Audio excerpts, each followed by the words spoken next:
We start in the Middle East, where at least 54 Palestinians have been killed in a new wave of Israeli airstrikes across the Gaza Strip, with attacks hitting Gaza City, Khan Yunis, Beit Lahiya and Al-Biraz refugee camp. In Khan Yunis alone, 11 people were killed when Israeli forces targeted tents sheltering displaced families. The strikes come amid one of the deadliest phases of the war, with nearly 1,700 Palestinians killed since Israel ended a temporary ceasefire on March the 18th and resumed its assault. Meanwhile, Hamas has released a third video of Israeli hostage Elkana Bohbot, who was taken during the October 7th attacks. Israel has condemned the footage as part of a psychological warfare campaign aimed at pressuring the government. In a separate statement, Hamas also said that it has lost contact with the person responsible for guarding Israeli-American soldier Edan Alexander, who was also taken as hostage in October. The group confirmed that a guard assigned to Alexander was killed in a recent Israeli airstrike, but the fate of the 21-year-old dual citizen remains unknown. Alexander's father, Adi Alexander, says he remains hopeful that his son is still alive. Speaking at a gathering outside Tel Aviv City Hall, he urged the United States to take direct action to help recover the remaining hostages. Families of the captives are continuing to press Israeli leaders for answers and a diplomatic solution to bring their loved ones home. In a national address, Israeli Prime Minister Benjamin Netanyahu said he has ordered the military to increase pressure on Hamas.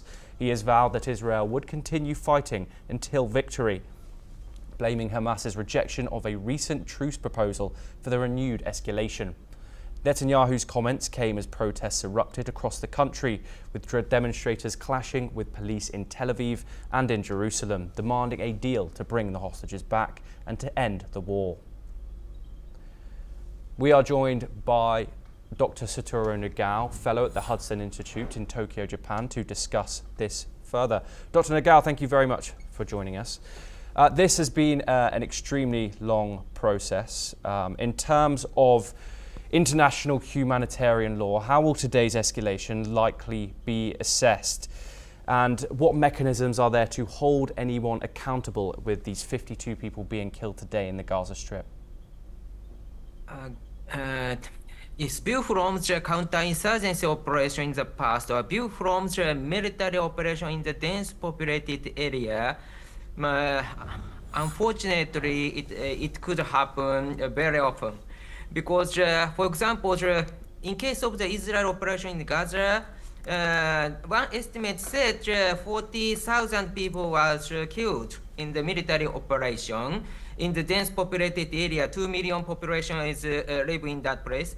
But when we compare the military operation in the past in dense populated area, for example, the March 10th US bombing to Tokyo, in this case, even if the one night, 100,000 people was killed.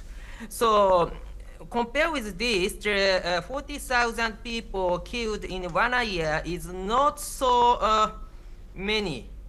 So view from these numbers, we cannot say that this is genocide, but at the same time, the dense populated area, it is true that it is unavoidable to kill the many civilians. So how to avoid such kind of situation is very important, serious matter. Of course, taking the hostage and try to negotiation is a bad thing, it is true. But at the same time, the collateral damage should be avoided in the military operation. That is a very serious issue. Yes, Dr. Nagao, obviously there is repeated emphasis that Israel want these hostages released. How do you analyse Benjamin Netanyahu's military strategy along with the importance of having these hostages released? We've obviously heard that Edan Alexander's guard has been found dead after an Israeli airstrike. So how do you assess the balance of trying to keep these hostages safe, which Israel say is the most important, to the escalating military operations of the Israeli government?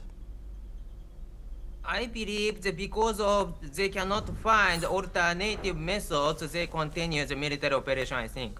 So pressure to the Hamas and the people around Hamas to release a hostage is one kind of the measure of the forceful persuasion with Hamas, because Hamas is terrorist, and that's why Israel cannot negotiate, obviously, but anyway, they have already done through the Qatar or through the Egypt's mediation.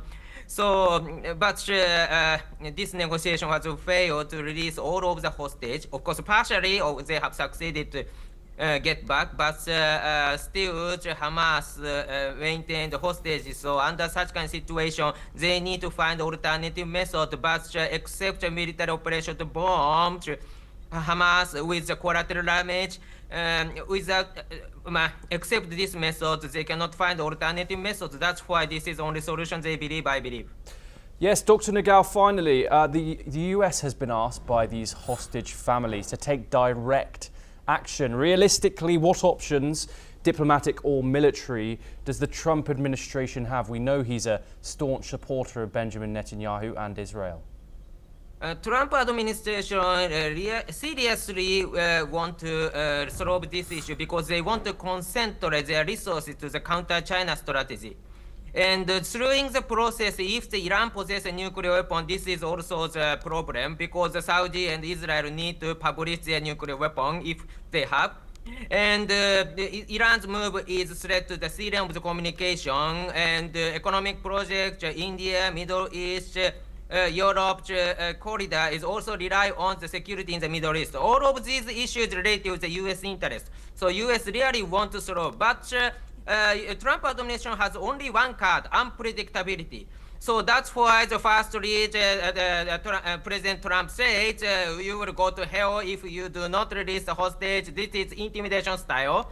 And but it has worked temporarily, but only temporarily. Now his threat, intimidation hasn't worked well. So that's why they cannot find alternative solutions. So that's why they try to negotiate with Hamas directly, but that was failed. Now they try to negotiate with Iran directly to prevent Iran possession of the nuclear weapon. Yes. That is another solution. And they try to talk with Saudi Arabia also. That is another solution. But still, this negotiation hasn't succeeded well.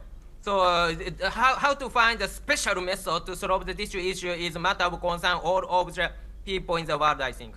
Dr. Satoru Nagao, thank you very much for joining us. We move now to Europe, where President